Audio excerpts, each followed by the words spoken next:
Just have a few students who are going to be joining us, but since you were talking about being in Phoenix, I thought it'd be fun for all of us to hear.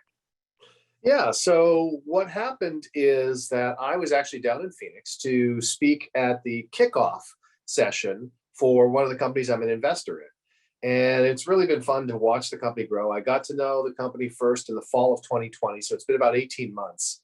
And when I first encountered them, they had about a dozen people, and now they have just under 100 people. So they've been growing rapidly. They've raised a lot of money. They look like they're going to be successful, which is wonderful. And this was actually the first time I had met any of them in person, even the CEO, who I've known for 18 months now. I've never met in person. So it was great to do that, and gave a talk about blitzscaling and many other things. And we ended up doing something at the very end of the meeting, at the end of my session, that I'd never done before at a talk, which is we ended up leading the entire audience in a sing-along to Bon Jovi's Living on a Prayer. That is interesting and gives me an idea for the end of our talk. So just be prepared. It has to be what people would recognize. I mean, that's a song that came out long before any of the folks on this call, besides you and I, were ever born. Ooh, do you all know that song?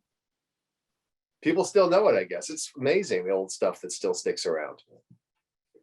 I'm going to quickly, oh, there's Artem. Oh, you know what? When Artem writes, yes, of course. And Artem, by the way, is from Russia. I feel like if Artem knows this, and he's a total, like, a engineer, I'm like, then certainly other people must know it. So as people are gathering, it's about 10 after the hour. We're going to wait till we're just a few more people. We're about 120 right now. Welcome everybody to the A. Richard Newton Distinguished Innovator Lecture Series. Guess what? We're not in Chevron Auditorium. Thank you everybody who's made it. And if you have classmates who don't know that we're not in Chevron Auditorium, let them know, because this is a night you definitely don't want to miss. We are thrilled to have our speaker, who Jack will introduce soon, but Chris Ye is here and just telling us from getting off the airplane in Phoenix. Rishi is here as well, and Abigail. And in a very busy part of LAX. Yeah, I know. I like the people reaching over your head. Flying right now is like pretty crazy, like delays everywhere. So just in case people are thinking that they can't get to class, you can be wherever you want to get to class. We haven't done a Zoom recording in a while. It's been a couple of weeks. We are recording, as I just said, but remember, we have the Q&A, so feel free to put things into the Q&A. Thanks, Raquel. She's like, who does not know Bon Jovi? And if you put your questions in, that would be great. Comments in the chat just keeps it all much more lively. And Rishi, you'll notice, will hop onto a plane, but Jack Larkins, who's going to be introducing our speaker tonight, and Abigail will be online. And I'm going to go ahead and share the screen. In case it wasn't enough to see Chris once, we get to see him twice now. So we are thrilled to have you with us, Chris. It's I wish I could say on Berkeley campus, especially as a Stanford grad, but it's still nice to have you with us. Awesome. Well, it's a pleasure to be here, and I'm looking forward to it. I saw the way the structure is laid out. It's like it's not your usual talk, and so I'm really looking forward to it. Fantastic. Now here is, I love this picture of Jack Larkins. I've already kind of given him a hard time because he definitely looks very intellectual. He's got an incredible... that's computer generated there. I don't think that's a real person. Hey, remember Max Headroom? There's something like perfect hair. Speaking of something from way in the 90s, last century. Third year economics student, has been incredibly active in Skydeck, and already is, not to put any pressure on anybody, knowing what he's going to be doing over the summer. Jack, would you introduce our speaker this evening, and welcome to you. Thank you. Yeah, I'm really happy to. So hi, I'm Jack Larkins. I'm a junior at Berkeley. Holy crap, where you guys really did your work. Oh my goodness. Absolutely. Yeah, only time we've ever had that come up in an introduction. Thanks, Chris. Well, in any case, one of the reasons I really wanted to introduce Chris is that I'm absolutely enthralled with entrepreneurship. I worked in various, product and marketing roles. I run programs at our startup accelerator, Berkeley Skydeck. And I know I'm not the only one in this Zoom room who probably wants to be a startup founder or a venture capitalist one day. So how lucky then that we get to learn from Chris, who seems to be an inspiration in all corners of the entrepreneurship ecosystem. Chris graduated from Stanford in 1994 with a double major in product design and creative writing. He went on to graduate from Harvard Business School in 2000, quite an exciting time for a career in tech, we might add. And having worked his way up through no shortage of exciting roles in the Valley since then, Chris is what we can safely call an expert on innovation. Not only is he simultaneously a founder, board member, marketing executive, advisor, and investor for a range of enterprises, he also co-teaches the famous class at Stanford focused on how small ventures turn into technology unicorns at breakneck speed, aptly called Blitz scaling.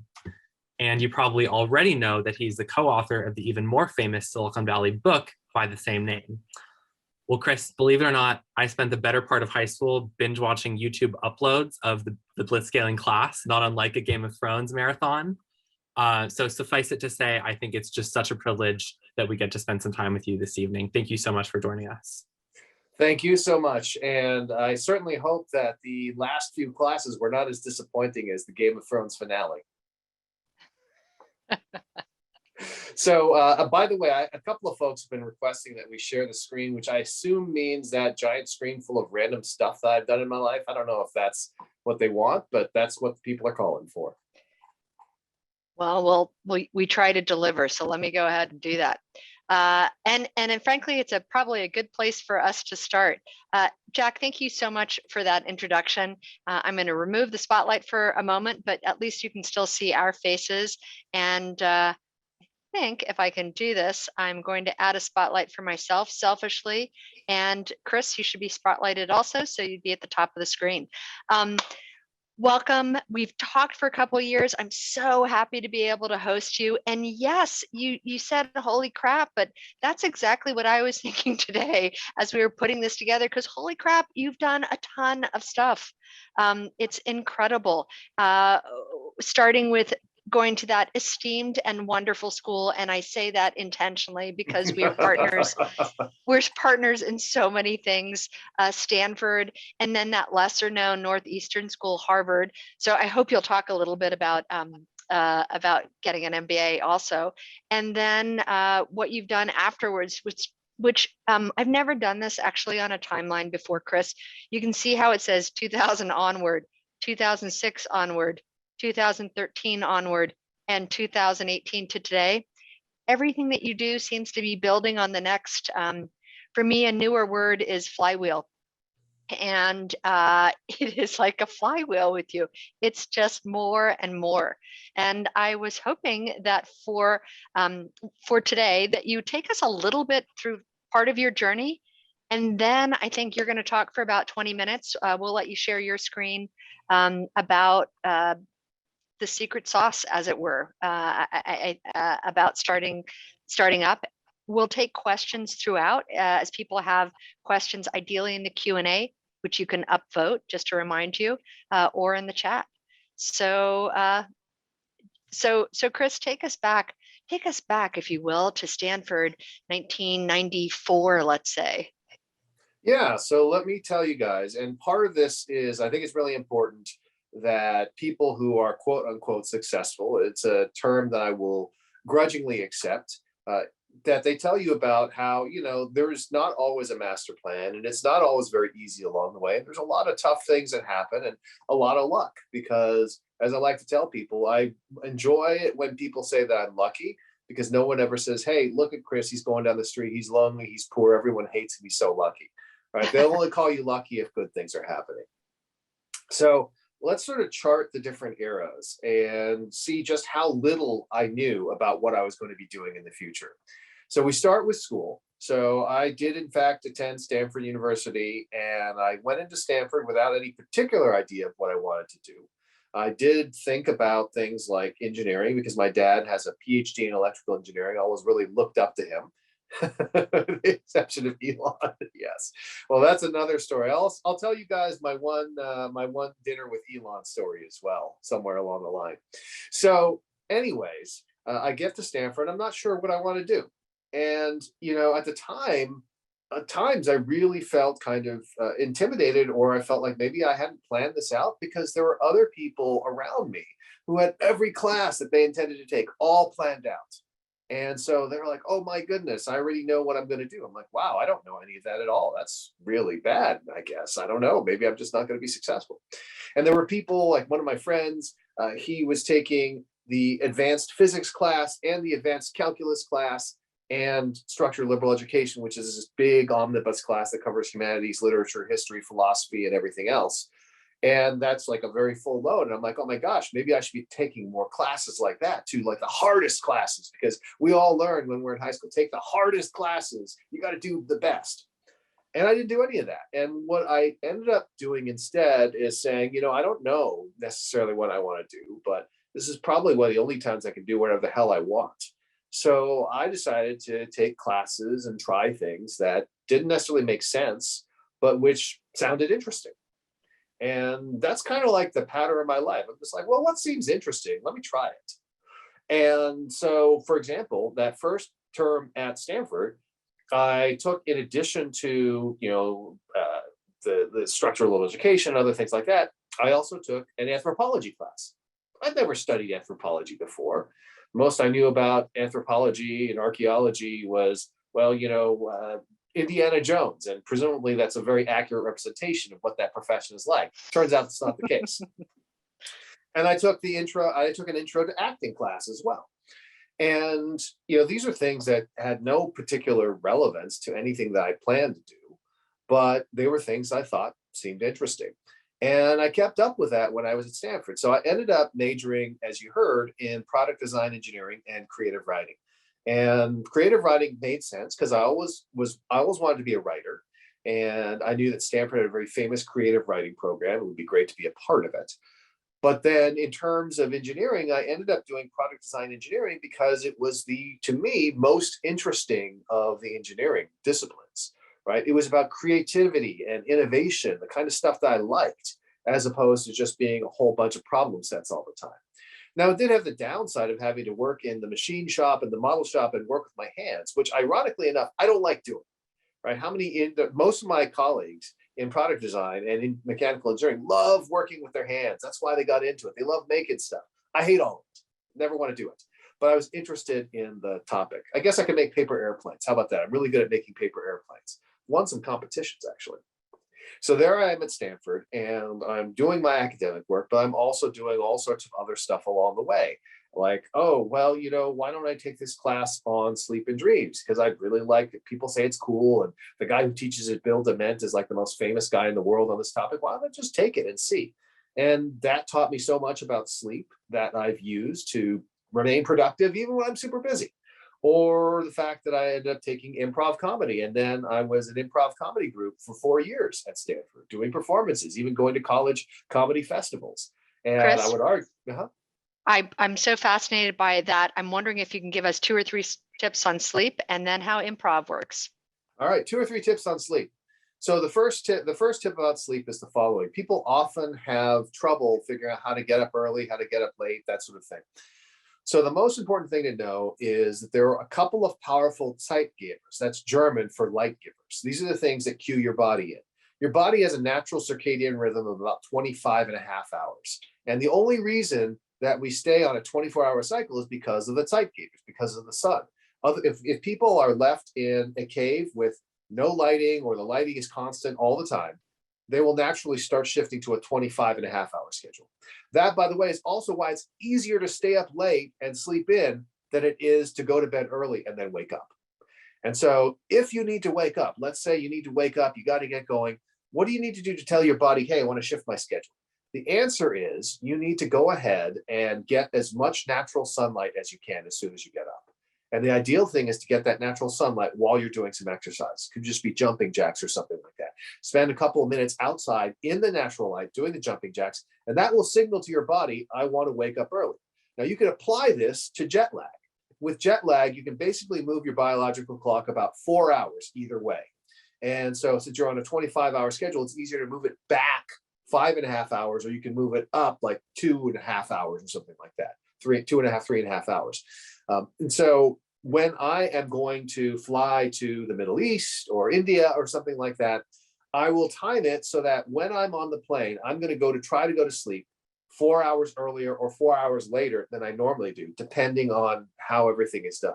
And again, it's typically easier to go to sleep 4 hours later than it is to go to sleep 4 hours earlier. And then I'm going to basically make up the time difference 4 hours at a time with each night of sleep, knowing that if it's a 12-hour time difference, it's probably going to take at least 3 nights to adjust. So that's a bit on sleep. The other key thing about sleep, which wasn't necessarily from the Sleep and Dreams class, but which I'm a big advocate of, is napping and how napping can restore you. And I tell everyone, you should really learn how to take naps. Once you can learn how to take naps, you are going to be able to manage your energy much more effectively. Because when you're tired, you'll be able to take a nap. If you take a nap of under 20 minutes, it shouldn't make you groggy. And what it will do instead is restore you, and you will feel completely different after you take that nap. So yeah, under 20 minutes. And the non-scientific secret that I give to people for how to fall asleep in 20 minutes is, first of all, don't try to put any pressure on yourself to fall asleep. Because people who have trouble falling asleep, they put pressure on themselves, they're never going to get to sleep. So don't put any pressure on yourself to fall asleep. Just tell yourself, hey, I'm just going to rest. And even if I don't fall asleep, it's fine. It's going to be restorative. And the other thing I do is I tell them, listen to a boring podcast while you're trying to sleep. There's nothing like a boring podcast for sending you to sleep. I especially like the ones which are like philosophy lectures, especially on German philosophers, or anything with somebody with a British accent. I hear the British accent. By the way, something that's really good with the British accent is any of the kind of Lord of the Rings, and then you can hear all those long dwarf names, and that'll just put you right out. Oh, that's the problem. It's too exciting. It's too interesting. I like the bottle of water. Improv, that's an interesting one, especially for storytelling. Any insights on that? So many people have probably heard a few things about the basics of improv. The most important principle of improv is the principle of yes and. You've probably heard that expression. What it means is when you're on stage together with other people, the worst thing you can do is what we call blocking.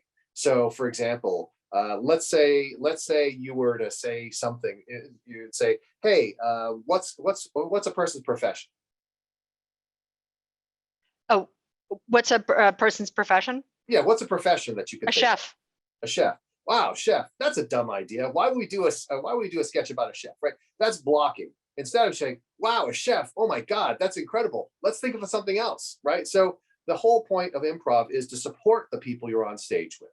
It's not necessarily to be funny. The thing that we always tell people is the goal of improv is not to necessarily to make people laugh. That's the side effect. The goal of improv is to move the story forward, to move whatever you're doing forward. And you don't have to have a punchline in order for it to work. You just have to keep things moving along, and you just have to build on what came before. And when you've done improv, it means you're up on stage in front of a bunch of people without any notes, without any script, trying to react in the moment. And at the same time, not knowing what's going to be thrown at you, because the whole other principle behind improv comedy performances is they ask for suggestions. Anyone who's seen Whose Line Is It Anyways on television, which is basically the trope namer for improv comedy, is they're going to ask for a suggestion, which means that you cannot prepare things in advance. And so all the things are actually a great preparation for the world of business or the world of life. You're on stage, you don't know what's coming, you have to react in the moment, and the best way to succeed is to work together with the other people who are there with you. I always like analogies, and to me, that's a great leadership analogy. Absolutely. And in fact, my improv teacher, Patricia Ryan Madsen, has a book out. I can't remember what the name of the book was, but she put a book out about improv. And I think she is much in demand as a management speaker, at least until she retired. I'm putting a spelling in. I don't even know if that's right. I'm giving her a very Norwegian spelling. Yes, no, it's a Patricia Ryan, as in Nolan Ryan, but then Madsen, MADSON. Oh, thank you very much. To make it confusing. There you Yes, go. I think that's Improv it. wisdom. Improv wisdom. You got it. Something like that. Yes, Ryan Madsen. Obviously my Patricia Ryan spelling is Madsen. wonderful. Great. Thanks everybody for the help. So thank you for going on that little segue. So you're Yes. talking about the classes that you took and that you're like, this will be the only time we get to do this. Right. So this is my point. This is my point to the students out there, which is do things that are interesting, because this is the lowest risk time you could ever do anything. Right. This is the confluence of there are the most opportunities and there's the least cost to doing it. So, I did, like I mentioned, I studied improv. The other key things that I did while I was at Stanford, in addition to my academic work, is that I was a part of the peer counseling program. So I took peer counseling and then later taught it a number of times. And that is really powerful because it teaches you how to listen to other people non-judgmentally, which is a very difficult thing to do and quite unnatural, but very powerful if you can do it. And again, something that becomes very valuable from a management perspective, to be able to listen to people non-judgmentally and help them clarify their own thinking is probably one of another incredible set of skills that managers and leaders need to have. And then finally, the other critical thing that I did is I ended up taking public speaking. And obviously, I'd always sort of felt like, given that I was doing work on stage, I was pretty good at this sort of thing. But taking public speaking was specifically around, okay, how does it actually work to be on stage in front of an audience and talk to them? Just one person, as opposed to doing a performance. And that was really powerful because it gave me a set of tools around public speaking. And then after I finished the class, the instructors came to me and said, hey, we think you have a lot of talent. Would you be interested in teaching the class? And so that I went back, took the class to learn how to teach it, then taught the class for a year as well. And learning and then teaching public speaking has obviously been a big part of what my career has been about as well. And so all these things, you'll notice, don't have anything to do with the academic things I took. Now, those things have still been useful in my career. If you think about creativity, innovation, and engineering, very helpful in the startup world. Creative writing, obviously now I'm a best-selling author. So all of these things do dovetail together, but there's a bunch of non-academic stuff that was just as important as the academic stuff. That is awesome. I'm going to go ahead and share one more time this very colorful chart because you also went to Harvard after you worked in school, excuse me. And I'm just wondering if you can talk to us a little bit about, I think many people are at a stage where they're like, should I go to business school? And it was different. I have to say it was different 20 years ago, but still would love to hear you talk about it. It was different, but there are still a lot of similarities. So I made the decision to go to business school, and I had a very specific set of things I wanted to do. So as opposed to when I was at Stanford and undergrad, where I didn't know what I was going to do and I wanted to explore and figure things out. By the time I went to business school, I was pretty sure of the things I wanted to do. And so it was a very different, more focused experience. Now, the reason I decided to go to business school is right after I graduated from Stanford, I worked for D.E. Shaw and Company, the company Jeff Bezos worked at before he founded Amazon. It's a very famous, very secretive company, which is kind of strange because those two don't go together. And it's a company that is primarily a quantitative hedge fund that has hired many of the smartest people in the world. So it's a company that was full of PhDs in computer science and mathematics and applied physics. But even for any position at the time when I joined, whatever the job was, they wanted to hire someone who was one of the smartest people in the world. So we had a list of 25 universities, and those were the only universities we were allowed to recruit from, period. Just don't bring in anyone who came from any other university, just that list of universities. And by the way, this was a company which then said, this may seem strange, but this is part of our process. Can you tell us what your GPA is? But also, can you tell us what your SAT score was?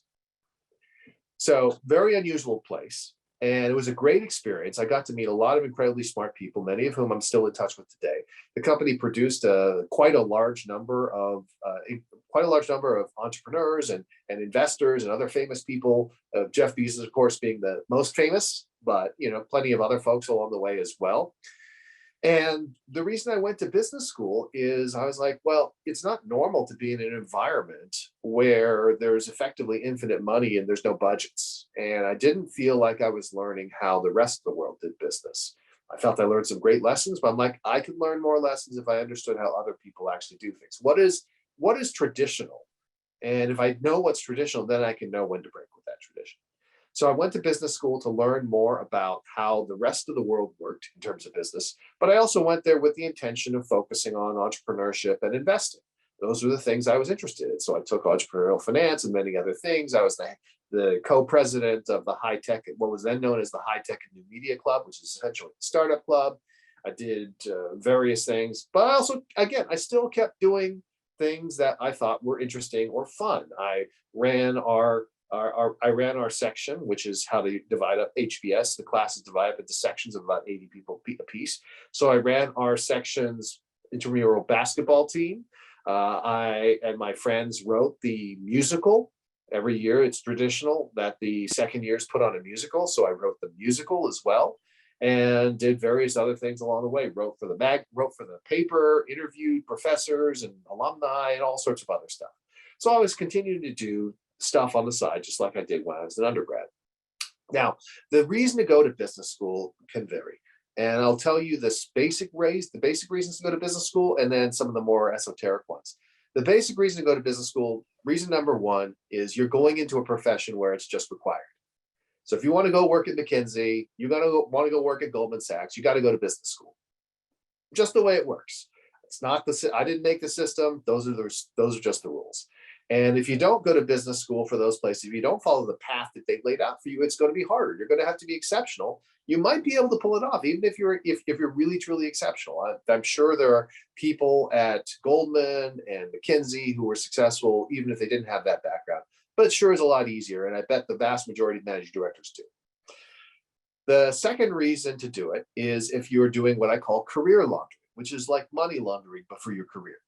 And so if you're coming out of the nonprofit world, if you just retired from the military, if you were in the Peace Corps, and now you want to make money, you just go to business school because it doesn't matter what you did before. That just becomes colorful. Once you graduate from Harvard Business School, you're officially a Harvard MBA. And if before you were leading a company of 400 infantry soldiers, or you were, digging wells for the Peace Corps, or you were the head of policy for your government think tank, it doesn't matter. Now you're allowed to work for Goldman Sachs or McKinsey and make a pile of money. And so those are the primary reasons why people go to business school. I would just say that the secondary reason would be for somebody like me who really understands what they're looking to do and believes that the network and the learnings that they're going to get out of it are going to benefit them in the long run. And there are people who I've said, yes, you should go to business school. And there are other friends of mine who I've said, you would be crazy to go to business school. It makes no sense. And it depends on the individual person and their setup. That is really helpful and nice to hear, actually. So I think that addresses Artem's question also that he had. We have a lot on the timeline. I'm actually we're going to have a hard time covering all of it. We're not going to cover this. If it comes up in questions, I'm happy to share it. I'm particularly fascinated by the Alliance. I didn't realize that you had written that, so I hope you'll touch on it. But I think that if you don't mind, we'll shift and I'll let you kind of just take over and talk about creating successful companies. Sure. And by the way, I didn't prepare any slides, but as folks can tell from my talking about my improv background and everything else, it's not like I believe in preparation. When I'm on panels and things like that or doing fireside chats, I often tell people, you can prepare questions in advance if you want, and you can even share them with me if it makes you feel better, but I probably won't look at them. So it doesn't really matter. So let's talk about building successful companies. And I think it is a combination of things, some of which I've written about, some of which are just my experiences. And what I would say is the most important reason to build a company is because you really either love the product or you love the customers that you're helping. Right? I think that it's a mistake to do what I did when I was at business school and build a company just to make money. That was what I did my first startup for. My first startup, Click Rebate / Target First, was my very brazen attempt to weld together as many trendy terms as possible to fool people into giving me money so I could sell as quickly as possible before the boom ended and collapsed. And I didn't quite make it in time. And because of that, I was forced to, because I'm a responsible person, continue trying to make something out of the company for more than a year afterwards, even though I had no desire to do it anymore. But that's what you do if you take millions of dollars from folks. You can't just go to them and say, yeah, you know what, I'm tired of this. And by the way, I was just trying to sell out quickly before the madness ended. That's not an acceptable answer. So I would rather you not be trapped into running a company you don't actually like running. So make sure that you actually either really believe in the product or really enjoy helping the customers that you're serving. Those are the two things.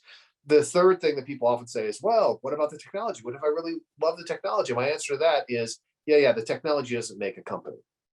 Technology is important, but it's the underlying thing. The most important thing is the technology can power a great product that's better than the competition. And again, you should still want to work on the behalf of a set of customers that you actually care about. So that's the first thing I would say.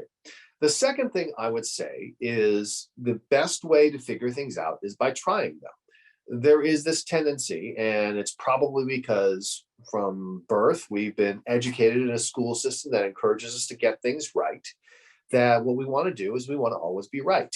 And the fact is you can't. Right? In the startup world, 9 out of 10 companies that raise Series A financing from a venture capital firm are not going to make a lot of money for the investors or the founders. It's a 90% failure rate. And it doesn't matter how much planning you do, you're not going to be able to raise that to 100%. You can probably increase it, but you're not going to raise it to 100%. At the end of the day, you have to be willing to take on some level of risk. And in general, it is better to move quickly and get out into the marketplace and learn as quickly as possible, even if it means that you're making mistakes, even if it means that you have to change. And it's much more important to be able to change quickly and accurately than it is to get everything right the first time, because no matter how smart you are, and I guarantee you, this is true for everyone, no matter, even folks like Elon, they did not plan out what they were going to do. Now, they can claim afterwards by looking from a high level, oh yes, this was all carefully planned out. But the truth is it wasn't. It wasn't at all. And all along the way, all these great companies came very close to failing, and luck plays a critical role in it. So now that we're talking about, the companies, what are you going to work on? Well, how do you come up with the idea? People often ask, well, how do I come up with the idea for a startup? Well, most of the time that idea should probably come from your own life. Solve a problem that you care about. And that's why sometimes it's helpful to work before you start a company, because you have that knowledge of, well, here's how other people do things. Here are the kinds of problems they run into. And now let me solve them. And just make sure you solve it for people who have money to pay for you to solve that problem or to buy your product or what have you. And that is really critical. I mean, Paul Graham has said, make something people want. Seems simple, but it's harder than it looks. And it can't just be something that people kind of want. It can't just be something that's kind of nice to have. It's got to be something that they'll pay money for, that really matters to them. And by the way, I'm wrong about this sometimes. There's stuff I've looked at where I'm like, I don't get it. I'm not sure it's going to be a big thing. And it's turned out to be a big thing. So, for example, when my buddy John Lilly invested in Figma, I was like, oh, that seems kind of cool. I don't necessarily get it. Well, is it really going to be that big? And now, of course, Figma is huge. It's become this incredible tool for visualization. It's been a way that people work together. When I was at a party one time, somebody said, I want to introduce you to this guy, Drew House, and he's got this startup called Dropbox. He's looking for investors. I said, hell no. Those online disk drive things never work. I don't want to talk to the guy. I don't care how persuasive he is. And of course, that was a big mistake, because you could have made a lot of money investing in Dropbox at the seed stage. So all of these things just go to say that what you have to do is find something you're interested in doing and try it. And as you try it, you will learn whether or not you can do it. Just the fact that you like it and want it to happen doesn't mean that it will. You got to listen to reality. But recognize that it takes a long time. It takes a lot longer for things to succeed than you would ever expect. The things that have been successful in my life usually are the product of many years of work, even if I didn't realize that's what they were building to. Now, the other thing I will say is, because it comes out of my book, Blitz Scaling, one of the things we do say is, if you can, try to go after a Blitz scalable opportunity, because then you can really make a $1 trillion company, right? Not that it's the only thing in the world that matters, but if you're going to be taking on the risk anyways, why not take on the risk with the biggest possible reward? And when it comes to Blitz scaling, what we tell people is very simply, You're looking for a winner take most market that's extremely valuable and where you can figure out a better distribution strategy so you can grow into the market leader and then dominate the market and print money for decades. And What when you have all those things together, you have some incredible results. Go ahead. when you were looking at different companies, you mentioned Dropbox, but what companies that you've seen in the last 15 years were you like, yep, that's Blitz scalable, and which one surprised you? Dropbox, I assume, is one of those. So Dropbox came before I had ever done any work on Blitz scaling. So that was, but I will say that I think I was right to be skeptical. The idea had been tried multiple times before, and each time it had failed, consuming hundreds of millions of dollars of investor money in the process. The key thing that made Dropbox finally work is that the cloud was becoming much more real, but even more importantly, there was actually a transition period where Dropbox was really popular because it allowed you to sync your files across your desktop and your iOS, right? This is before we really think about the cloud. People always think about just the cloud now, but a lot of it was the desktop integration and the fact you could access on your iPhone or other places like that. So I think that the rise of the secondary device actually played a really critical role in the success of Dropbox. So a couple of companies that we've looked at relatively recently where it's like, oh my gosh, this is something that is going to be successful. And, in some cases it came too late for me to be able to invest or before I had a fund ready. But it was a number of years ago when the idea of OpenSea first came out, when people started financing this. And OpenSea, it's a classic business model, right? The exchange. If you can become the default exchange, you have won a winner take most market. I mean, we still have a New York Stock Exchange, for goodness sakes. It's still worth a lot of money. And so seeing OpenSea, it was like, this is almost inevitable. This seems like it's definitely going to happen. And sure enough, it did. Now, I don't think there are companies where I thought they were definitely going to be Blitz scalable, but they failed. But there are other companies that we've looked at recently where I said, I don't care how many people think this is going to be successful, this thing is going to fail. And probably the most prominent one, there are two that came up in the past couple of years that really stood out in my mind. The first is Clubhouse. When Clubhouse came out, it was so full of buzz. So many people were talking about it. And Andreessen Horowitz could not put enough money into it. And I was a little skeptical. I mean, I saw the bull case, which is if you can create a social network based on audio, and you can fit it into the time that people would otherwise not be able to use their eyes on a screen or their fingers on a keyboard to interact with folks, there's a whole untapped market out there. But what I did and my partners, by the way, were like, oh my gosh, this thing is the hottest thing on earth. Should we be trying to get money into it? And I said, hold on for a second. Let me try out the product. Let me see what I think of it. And I tried out the product and I said, nope, this thing's going to fail. They're like, what do you mean? Why? I'm like, well, the product sucks. I mean, the experience sucks. The product itself is probably okay. But if you go on to it, the content is terrible. There are some bright spots, but the vast majority of the content is horrendously bad. And people who go onto the platform are going to eventually realize this, and they're going to get tired of it. They're just going to stop using it. They may keep using the few things that are bright spots for them, but that's not a recipe for global domination. That's a recipe for a nice little niche product.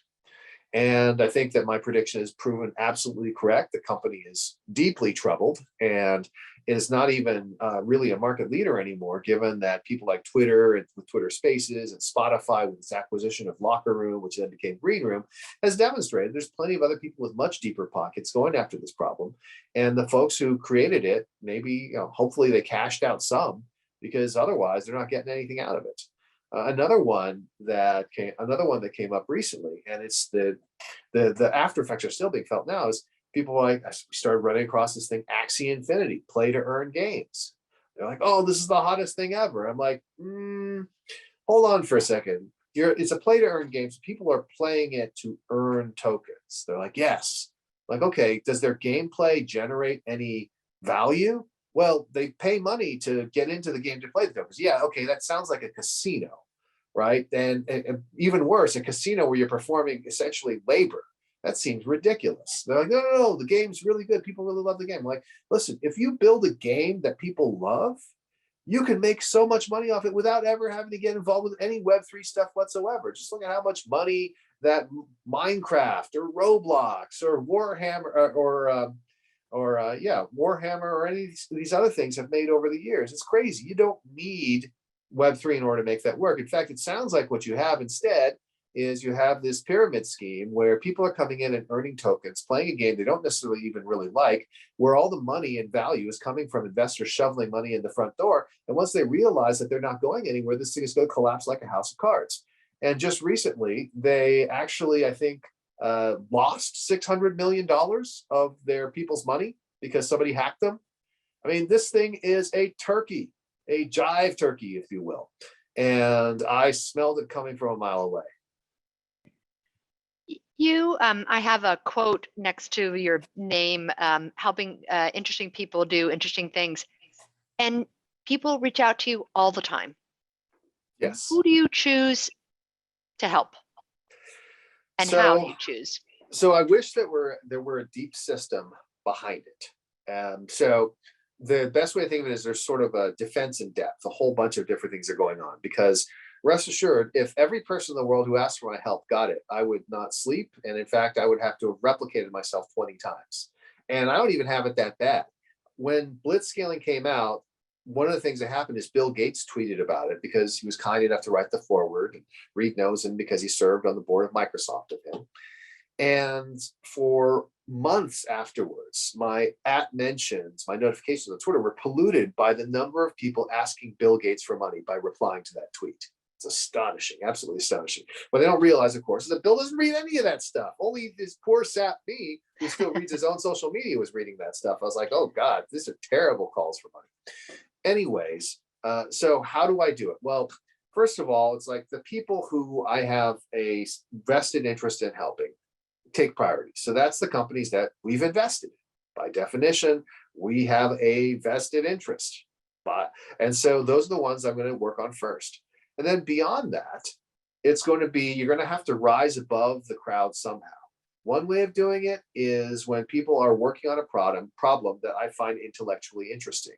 So if it's something that I really think about, like, for example, I'm a big fan and researcher into happiness and positive psychology. If people are working on something in an area, I think it's very difficult to succeed, but I'm going to take a look. I'm at least going to talk with them. Or somebody who's got a really great social impact angle. My feeling is the world has a lot of problems, and entrepreneurship and innovation are the only way we're going to solve them in time to avoid extincting ourselves. And so I'm always trying to help out social impact entrepreneurs. Or diverse entrepreneurs get a leg up as well, because I feel like the world has overlooked them and there's value to be had. I mean, it's the right thing to do, but there's also value to be had in supporting people that other people have failed to support. So those are some of the things that cause me to be willing to talk with people. But again, I try as much as possible to tell everyone, listen, I don't want to be an advisor. I don't want to be an investor. I'm really busy. I've got more than enough stuff to deal with. If you manage to get my attention, I will talk with you. You never know. Maybe I will, in a fit of poor judgment, agree to do something, but I'm going to try to avoid it. So how did Reed get your attention? So that's an interesting one. Reed and I met when he was starting LinkedIn.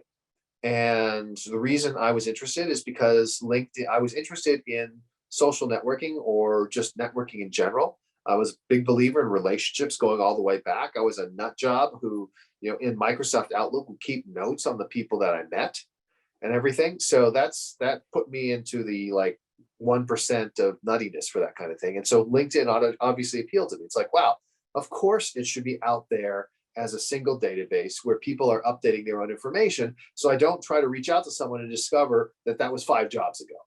So I really loved the idea from the start. I saw that the founders were all Stanford alums, so it was relatively easy to reach out to them. And I ended up reaching out originally and talking primarily with Konstantin, who was the head of marketing at that point in time. But obviously, when it came time to help, I actually helped LinkedIn out by organizing an event with Harvard Business School and our alumni association to tell them why they need to sign up for it. I had Reed come and speak, and that was the first time I met him. And then we sort of stayed in touch after that, because Reed was a prolific investor as well. And so I was doing some investing, and occasionally we'd co-invest. I pitched him on a company that I was starting. He didn't invest. He was probably right, because he would have made money, but not enough. Because when you have the kind of investing that Reed does, when you were the first investor in Facebook or the Series A lead investor in Airbnb, just making 2 or 3 times your money, it's almost like it's not even worth doing. You wouldn't even bother. So that's how I got to know Reed. And then we stayed in touch and we started collaborating on these books because our third friend, Ben Kasnoka, who had co-authored the Startup Review with Reed and who had served as Reed's chief of staff, called me up and said, "Hey, Reed and I would like to talk with you." And I said, "Sure thing." And they pitched me on helping them work on more ideas. And my only question was, does my name appear on the cover of what we work on? And they said, "Yes, we're looking for a co-author, not a ghostwriter." I'm like, great, then I'm in. And and again, part of it was I had known Reed for a long time. Part of it was that my even closer friend Ben Kasnoka had worked very closely with him and said the most glowing things possible about him. And so there was all these indicators. So I'm like, well, I know Reed's one of the smartest people around. And it sounds like from what Ben's on, he's one of the best people and best character people around. I absolutely would love to work with him. Yeah, he does seem to be one of the smartest people around, and he does seem to be a really good guy. I haven't had the opportunity to meet, but I've just known people who've worked with him. I'm curious to know your perspective about what's happening with LinkedIn now. So with LinkedIn, what's happened is it's gone through its traditional succession. And so obviously Jeff Weiner was the CEO of LinkedIn for a long time. And now Ryan Roslansky has taken over. And Ryan's a very talented and gifted leader who is sort of Jeff's handpicked successor. And he's trying to figure out where to take it while still underneath the Microsoft umbrella. Microsoft has done a pretty good job, I think, of being relatively hands-off with LinkedIn.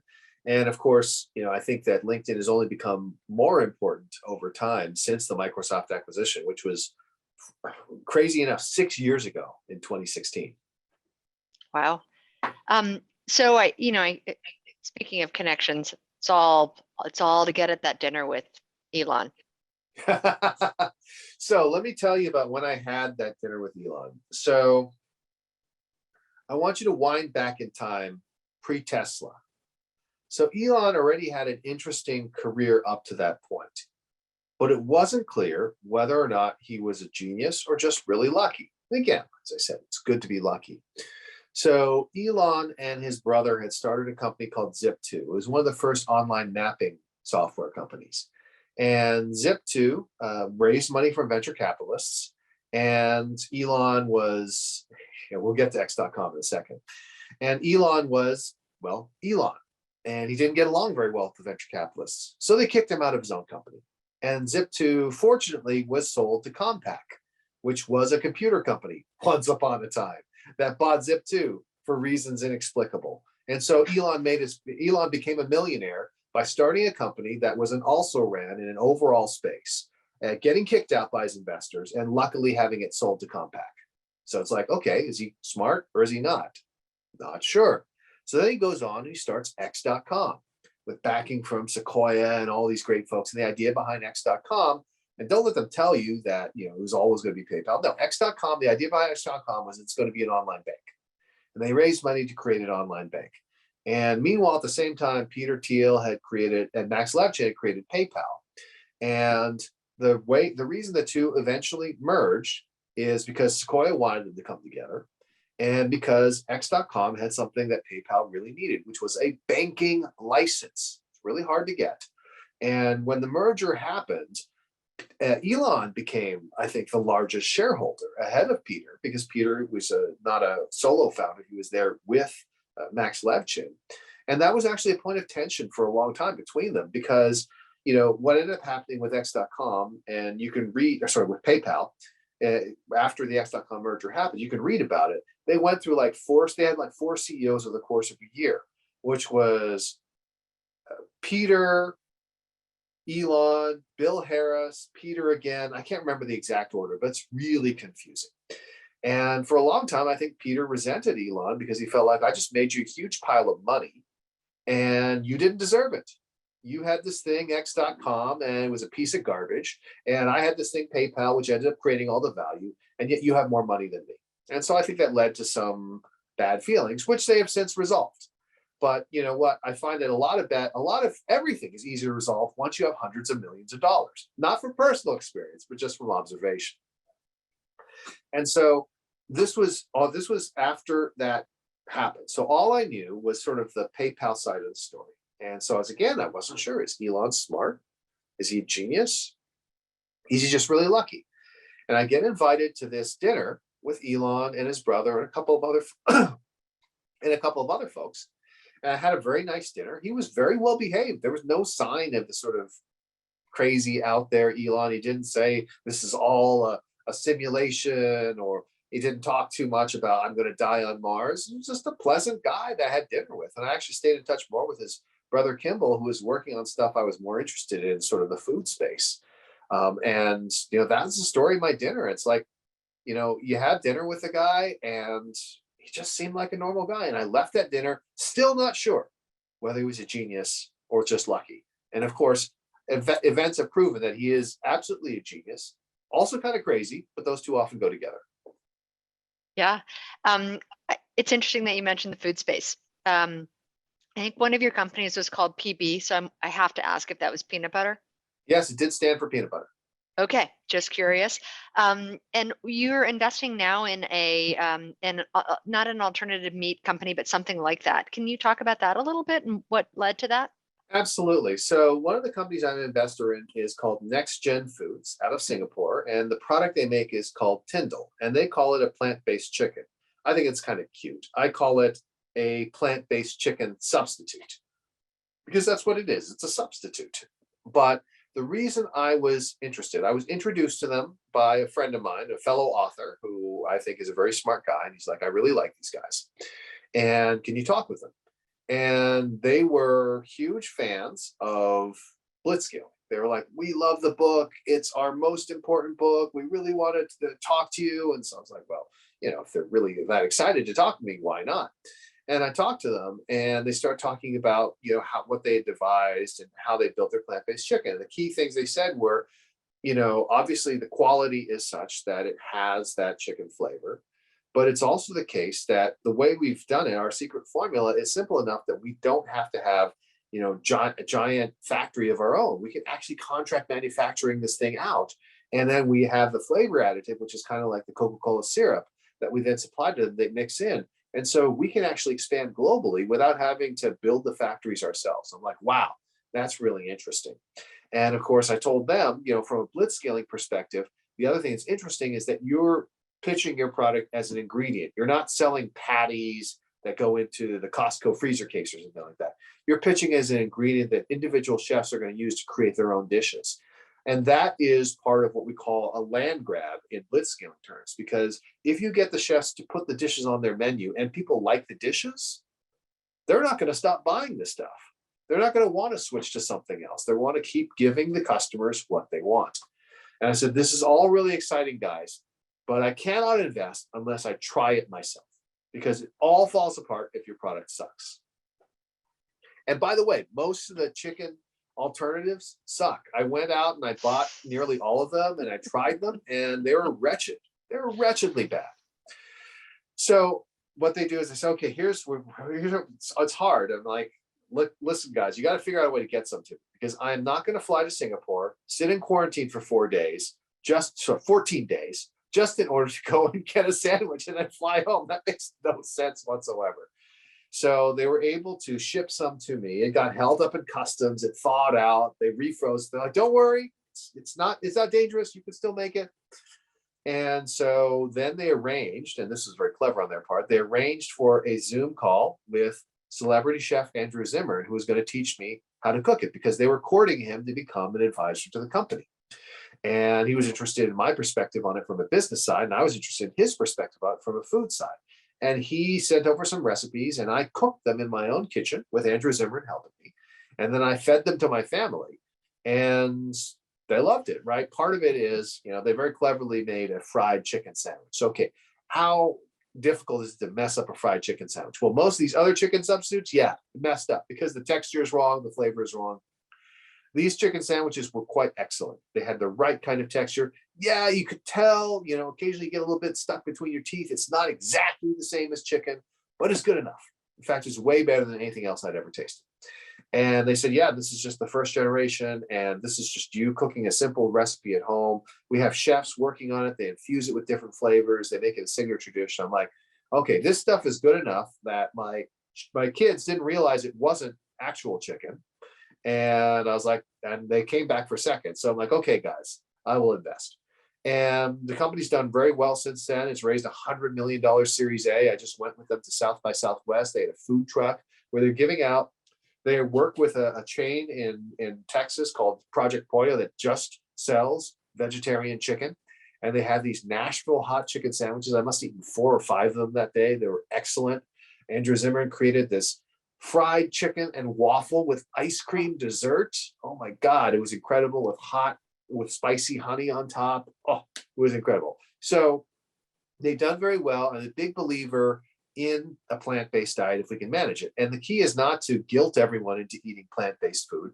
The key is to give them something that's so irresistible and so good they can't not eat it. And part of my message to the founders is this is not about creating a perfect substitute for chicken. This is about creating something that is better than chicken, that people will prefer to quote unquote the real thing. Because guess what? You're not subject to the same structural limitations of a chicken. A chicken only grows so large. A breast only goes so large. Even with all the selective breeding and things we pump into them, you can only make them so big and you can only shape them in so many ways. Whereas with this stuff, you could 3D print not a fried chicken tender, but a fried chicken lattice, right? You can have maximum crunch, or you can infuse it with flavors inside in a sort of matrix pattern. You can do all these things that nobody could ever think of doing before. And so I think that there's a lot of incredible possibilities. I'm very excited to see what happens next. Well, you've really made me really hungry, and I look forward to watching them also. Yeah. I don't want, I mean, I know you have so many stories, but I want to be conscious that the students have a lot of questions for you, and I hope you're okay following them kind of like popcorn. Let's dive into a lightning round. By the way, I'm noted for not being able to give answers quickly enough, so I'm working on it. It's good practice for me, so let's try it. Okay, well, I'm going to go across the screen. Fernando, you had a question. Yeah, thank you, Vicky. Hi, Chris. I'm really excited to talk to you. So I have one question. You said working before making a startup is sometimes very helpful. What kind of professional experience prepares you best for becoming a top executor? Because execution makes the difference between good ideas and the best ideas and bad ideas. So what professional experience prepares you best for becoming like a top executor? So it's going to depend. So there are a couple that probably are best. The absolute best is to be in sales, because you have to learn how to get money from people and you have to interact directly with customers. That being said, I never did sales because it's unpleasant. People reject you all the time. I've learned to sell out of necessity, but I never, as they say, carried a bag. Beyond that, the next most important vertical is probably product experience, right? This is something that it's really valuable right now. At the end of the day, you're selling a product. And if you learn how to make a great product and how to help an organization make great products, that's going to help you along the way. Engineering, still very valuable because you ultimately need to build great stuff, but you need to be able to build a great business, right? It's not the best technology that wins, it's the best business that wins. And then my own area was marketing, which is, I think, pretty good. Again, I don't think it's as effective. A lot of marketers are not as practical as I am to really focus on delivering the sales results. And I think that if you're more focused on product marketing or on delivering sales results, that's better than being somebody who's just primarily a branding person. Because branding is fine, but branding is only one tool and it only gets you so far. Awesome. Great. Thank you so much. That was actually a brief question, so it was good. Thank you. Excellent. Sion, I'm going to go to you next. Is that all right? Thanks, Fernando. I'll talk to you later. Thank you. Thank you for your today's speaking. And then I read your book, Blitz Scaling. That was amazing. So my question is basically I think there are 2 problems: Blitz scalable problem and non-Blitz scalable problem. Correct. So what is the difference between them? So my question is it a matter of defining the problem or just the type of the problem?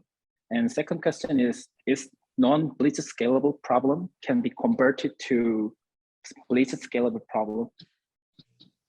Excellent question. So the key thing is the winner take most market dynamic. That's the foundation of everything. And the reason it's important is it means that if you invest in growth, even if it's costly, the strategic benefit of getting to scale is such that it makes it worthwhile.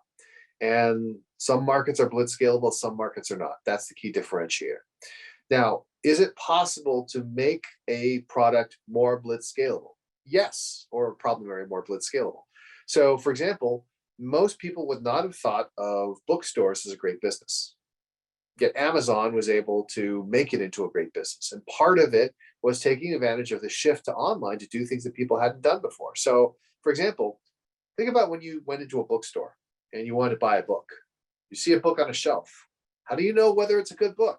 Look at the cover, look at the blurbs on the back. Oh, that's kind of hard.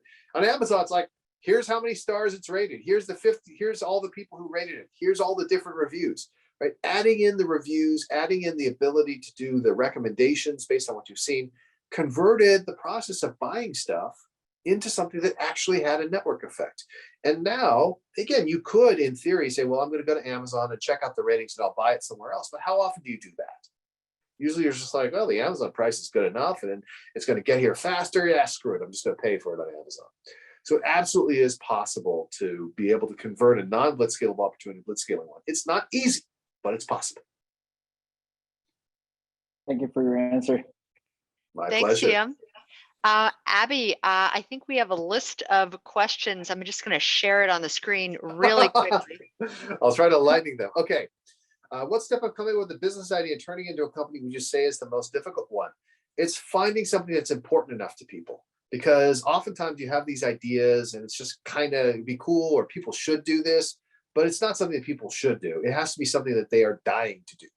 How did you extend your personal network to read and start your partnership? I think you covered it. Yeah. Okay. How much of your job did you have to learn on the spot? Most of it, right? Most of the stuff that I've had to do in my life, I didn't learn in school. And certainly like Harvard Business School does not necessarily teach you, specific tactical things either. It's mainly strategy and how to think about things. And so that's why learning, and in my case, by the time I was doing this, it was learning not just from books, because books tend to get out of date quickly. It's by finding sources that I trusted online. So if I wanted to learn about search engine optimization, I would read the stuff that at those days Rand Fishkin was writing or what have you. I would look for information sources that were current.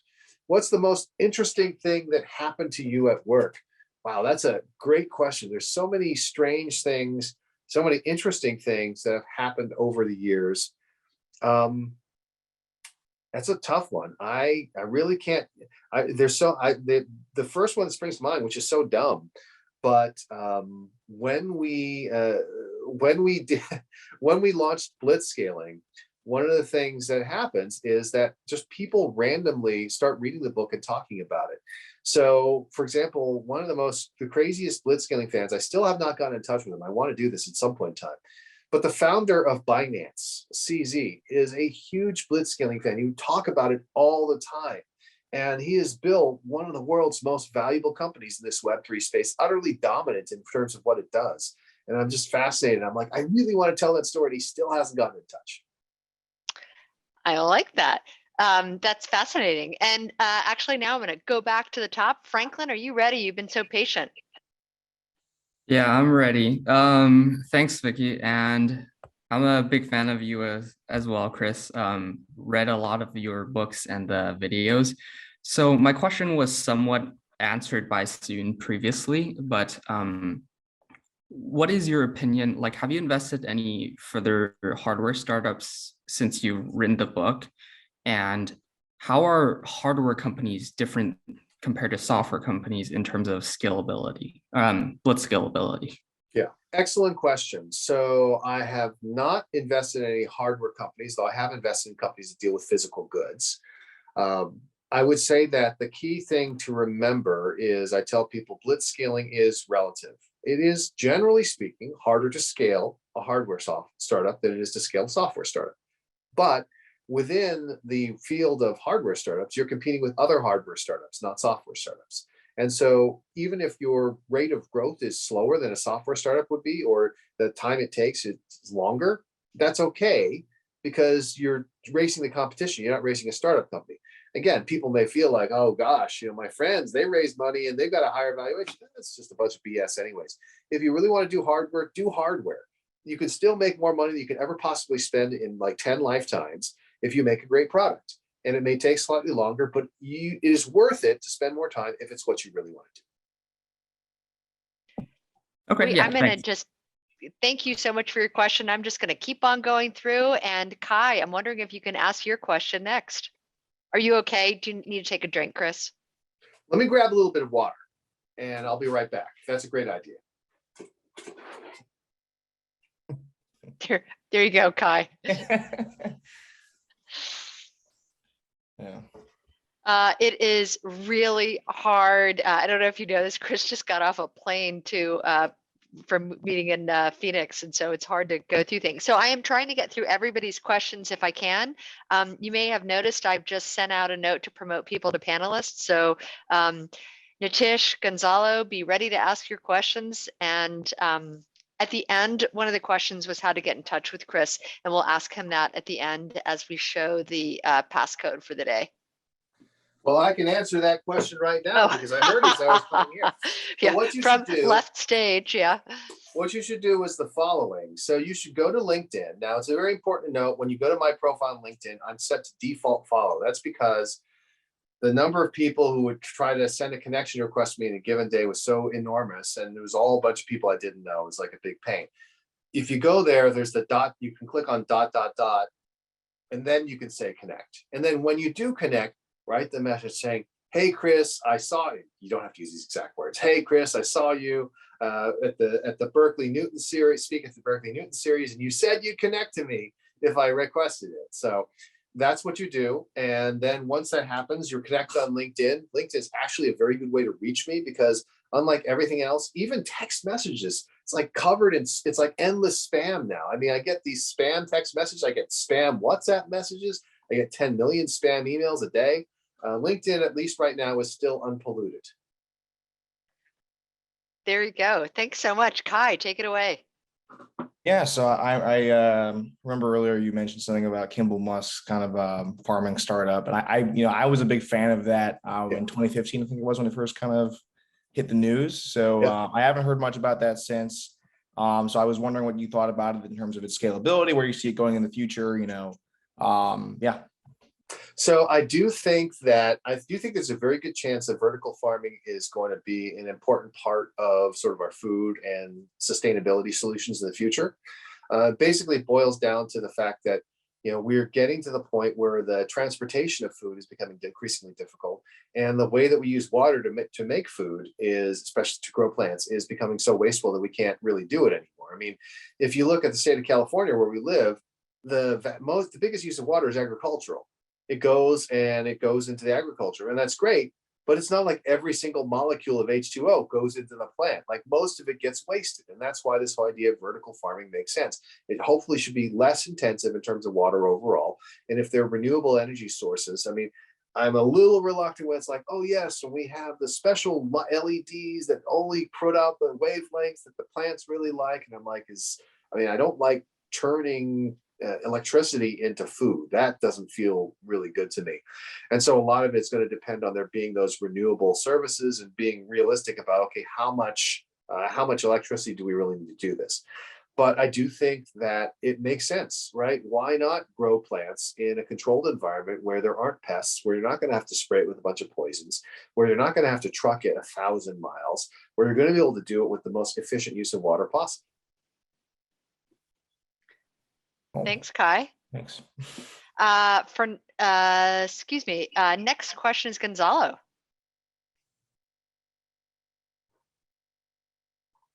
Hey, Chris, thank you so much for coming here and just share with us all those insights. And my main question is for you, because you've mentioned, like, I'm probably sure like so many people is reaching out to you and it's difficult to prioritize sometimes. And like, let's say, considering the whole bunch of things you are doing, I think is really focused, always trying to organize your day. So my question is regarding like, how do you prioritize every day? How do you organize like kind of in a regular basis, a normal day, something that is not specifically? Yeah, so let me tell you about organizing my day. So what I try to do is I try to schedule. I'm a big scheduler. I use Google Calendar all the time. I often jokingly tell people Google Calendar is the most powerful force in the universe, because if it shows up in your calendar, you just instinctively say, I guess I have to do that. I mean, it's pretty crazy. I will say that it's very popular I am what let's say I'm what I call a Calendly free rider. And what I mean is this: I'm not going to sign up for Calendly. I'm not going to give people the ability to put themselves on my schedule. Just not going to happen. Like one of my partners insisted I do it, and we did it for a while. I'm like, no, this sucks. Nobody else knows the intricacies of my schedule like I do. My schedule is full of all sorts of bizarre, like at this time I might avoid it because there might be something there, but it might not. It's just too hard to manage. What I want instead is for everyone who wants to get in touch with me to have a calendar link so I can just set the time. Now, the other thing I do is I try to set 45-minute meetings. Very rarely do you actually need a full hour. And if you set 45-minute meetings, maybe you actually have some time to think between meetings. And so that's another big part of it. The final thing I would say about my schedule is that I do try to have those larger blocks, right? I don't know what it is. It just feels like when you have a larger block on your schedule, you can get more done. It's too easy when we only have little blocks to say, oh, you know what? I don't have time to work on this. I've just got to just waste time. I got to go to Facebook or something like that. It's too tempting. So get yourself some larger blocks of time so you feel like, okay, I really got to do something. Otherwise, I'm going to feel really guilty. Fantastic. Yeah. Who knew this was going to be so life helpful, Chris? Thank you. Jeffrey, I'm going to ask you to go next with your question. I don't know if you still want to ask that question. Or ask a different one. Up to you. Yes, I think I'd still like to ask it. Do you feel like it's still prudent to invest $250,000 to go to business school and stay 2 years out of the loop? Do you feel like that money could probably be invested into an IPO or Tesla stock, for example, and reap as much reward? And my second question is, what resources do you feel young investors are not taking advantage of? What is the investment in the valley that you feel people should be taking more of a look at? Thanks. Great. All right. So the first thing is, from a business school perspective, the decision is, is it necessary for you to go to business school? Right? Going to business school is a question of, do you need it for entering a particular job or not? Now, again, typically it's going to pay off, right? The cost is high, but the bigger cost is the opportunity cost. It's not the cash cost, because they'll loan you money and you'll be able to make enough money afterwards to pay it. So it's a big question of opportunity cost. If you're like, I really just want to start a company, and going to business school isn't actually necessary for that, well, why the hell would you go? It makes no sense. But if on the other hand, you're like, oh, I really want to go into investment banking or management consulting, that's kind of the path that you need to follow. And at the end of the day, what one of my friends said, who is, by the way, a Stanford GSB grad and worked for McKinsey, was a managing partner, and now is a very high-level executive at a very famous, extremely wealthy hedge fund. He said, Chris, when it comes to your career, do you want to maximize the number of years you spend working before you get your Harvard MBA? Or do you want to maximize the number of years you spend working afterwards? I'm like, you know what? You make a good point. If you're going to get it, you might as well get it early and get it as soon as you can. And if you're not going to get it, don't worry about it. Do other things. So that's my perspective on the MBA degree. Now, the other question you asked is, what are resources for young investors who are starting out? This is a funny thing, but I'll tell people, listen, I am a big fan of asset allocation. And I think that for most people, the best thing to do is to have a simple asset allocation of equities and fixed income, international and US, and all these different things, and then just not worry about it very much. That's why people's 401k accounts grow so large, because they're not screwing around with them. And history shows and research shows that the more people trade, the less well they do. And so anything where you just stick the money in and forget about it is better. Now, that's most of the portfolio. But what the late great David Swensen at Yale showed was that for the purposes of investing, even a responsible portfolio, even a big university portfolio, having some of that into private equities is the best way to deliver outstanding returns. And this is something where, the only way to really learn how to be an angel investor, even if they say, well, here's a class on how to take it, how to be an angel investor, that's all great. Until you're actually writing the check, risking your own money and then losing it or gaining it, you're not going to learn anything. And so, yeah, take those classes if you must, but at the end of the day, take some amount of money, some portion of her portfolio that you can afford to lose, and use it to learn, use it to make investments and see what happens. Wow, I think that's great, Jeffrey. Thank you. Thank you for that question. Sophia, I thought you had an interesting question. Would you mind going next? Hi, can you all hear me? Yes. Amazing. Hi, Chris. I've absolutely loved our talk. I wanted to ask a little bit more specifically. I think you mentioned sort of how you can tell whether a startup is, right for investing. So when a company approaches you with like a new idea, I'm specifically interested in the hardware space. How do you sort of judge their product against like the innovation versus time curve? Like when do you know if this is the right time for the right company or the right technology? So I think this is very dependent on the individual investor. I think that there are a lot of great investors who are willing to bet early on. I don't think I'm that good an investor in comparison to those folks. Those people are geniuses. This guy's like Steve Jurvetson, who invests in Tesla and SpaceX and all these crazy ideas when everyone else thought they were insane. And that's why he's a billionaire. I tip my cap to him. I'm like, I don't know if I have that level of conviction. So what I look at instead is I look at the product and I say, how does it compare to what people are doing right now? Like at the level of the individual user or customer, how does it compare? And if it's slightly better, and I'm like, I don't think this is going to work, because overcoming inertia, overcoming the laziness of doing nothing is so hard. But if you have something that's just way better, then people will make a change. And in the case of like hardware products, let's take the example of the iPhone, right? People said, oh, it doesn't make any sense. Nokia is dominant. How is Apple going to make any dent into the market? And the answer is, when the product is fundamentally different and 1,000 times better, it turns out people will pay for it. There you go. Thanks for the question, Sophia. Nitish, you want to ask the second to last question? Sure. Hi, Chris. I found it particularly interesting when you spoke about Lunch Club, and when you used it, you could, maybe like get a sense of its limitations and could get a sense that it would die down. I wanted to know your opinion on like, the newer age social media, social networking platforms and tools like sorry, not Lunch Club, Clubhouse, like the newer age tools like Lunch Club, Paparazzi, etc. Yes.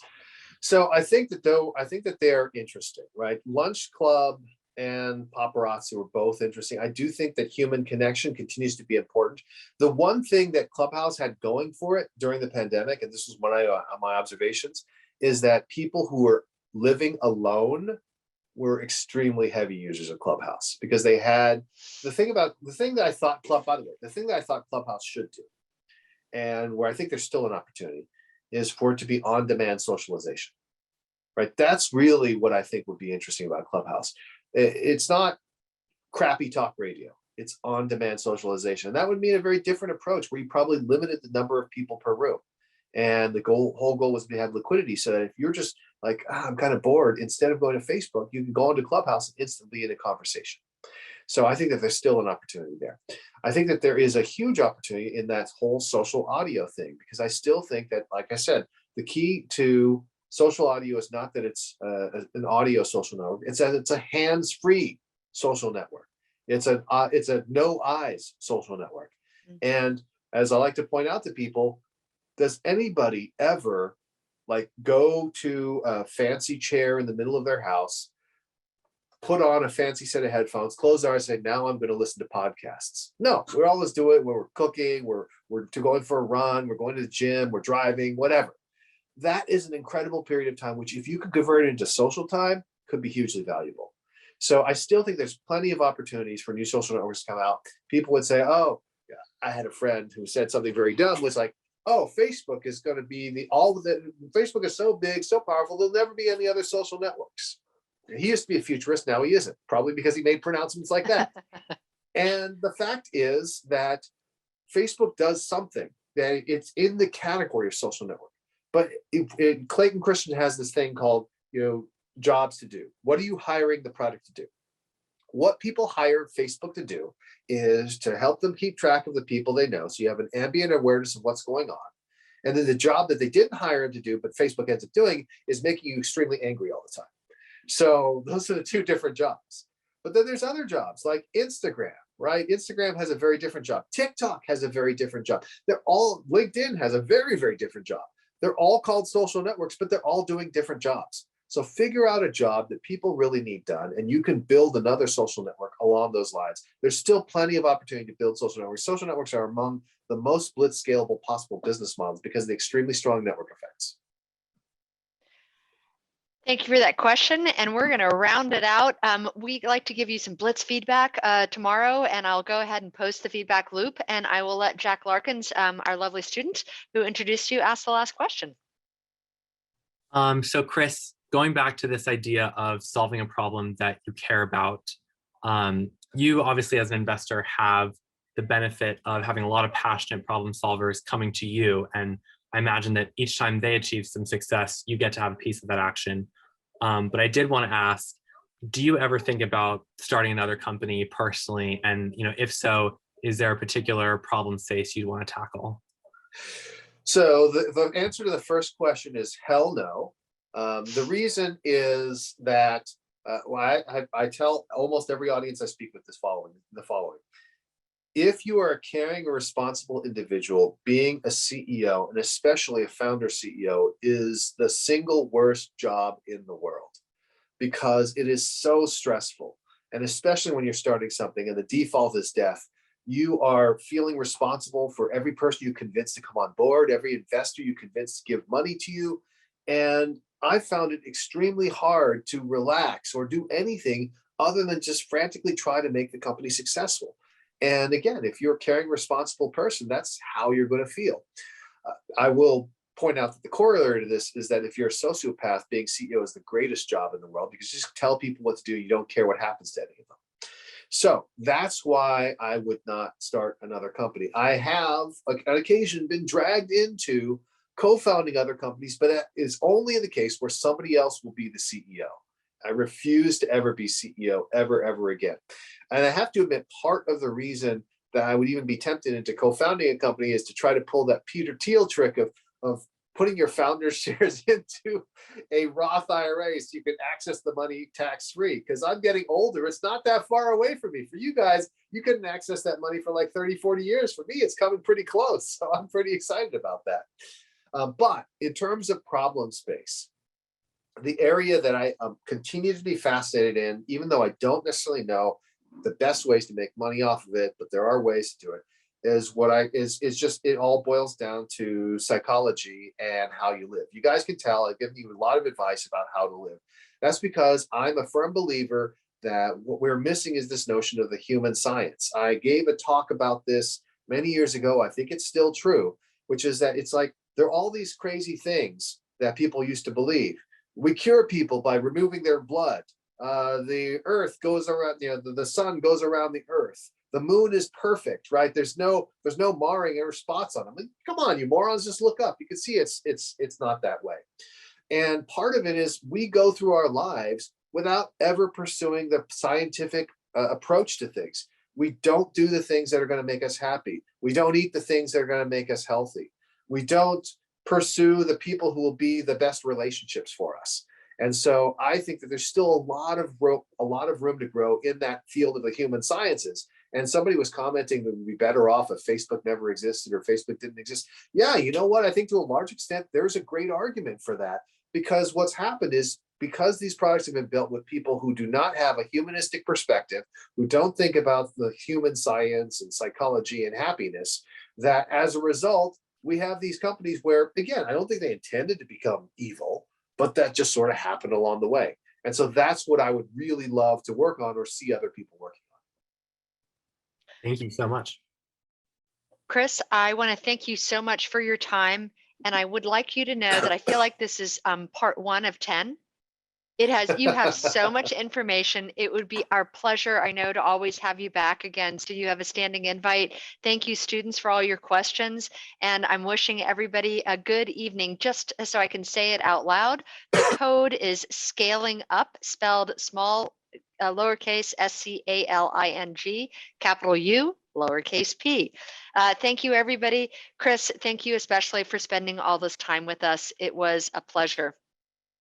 My pleasure. Jack. I definitely will come back. And I just want to say that this is one of the best audiences I've ever seen in terms of following directions. I have all of these LinkedIn invitations to accept. I've never seen this many coming in at one time. So huge credit to you guys. And I will be busy accepting them for like 5 minutes now. Fantastic. Take care, everyone. I'll stay on for a little while in case there are any questions. Abby, thank you as always. And Jack, thank you very much. And Chris, all the best to you, and I'll talk to you soon. My pleasure. Thank you, everyone. It was great being here.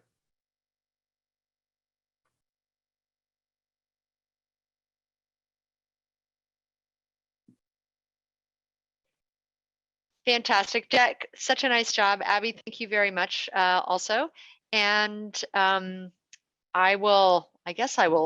don't think there are any questions. I should say for anybody who is still on, next week we will be in person with Ben Wanzo. I don't know if you know Ben, Chris. Yes. So he's doing a lot for the Oakland community. It'll be nice to hear what he has to say. And he also has a consulting background, so it'll be interesting, and business school, by the way. So we'll see you all in person at Chevron. Chris, maybe someday we'll see you over at Berkeley campus, and wishing everybody a good night. Awesome. And I will point out that there are a few of you who did not actually include a message, but I think I know why. You know what happens? If you do it on your iPhone, if you do it with the LinkedIn app on your phone, you don't have the opportunity to send a note. So I will accept those anyways, because I can tell they're from someone in this class. That is so nice, Chris. And that's my guide to everybody all the time. If you want a LinkedIn invite, write a personal note. If you want an invite accepted. So in this case, thank you for giving us that out. My pleasure. Take care all.